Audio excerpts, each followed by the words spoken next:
Hi guys, আজি আমি দঙা মাহৰ কামাৰ খাই খাই এটা দৰঙীয়া নাঙেলি গীত গাম। মনত আছে বিকাশ। আমি মানে কি কৰিম, কি বুলি কয়, অসভ্য ভাষা এটা নকওঁ, শব্দ নকওঁ। তহঁতে নিজে নিজে ভাবি ল'বি আৰু হা। এতিয়া মই ষ্টাৰ্ট কৰিছোঁ। চাফা কৰি দাঁত চাত।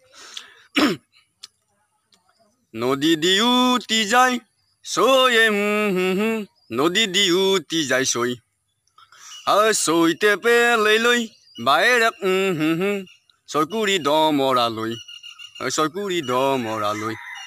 গানটোতো যদি বুজি পাইছাই বাৰু, কিন্তু মই বেয়া শব্দকেইটা দেখি কোৱা নাই, আমাৰ বদনাম হ'ব না। আৰু এইগিলা এই আগৰ দিনৰ বুঢ়া হেৰিগিলা ওলাইছিল আৰু নাঙেলি গান, এই গৰু চাব যোৱা মানুহবিলাকে। তই কিয় উঠি গেলি?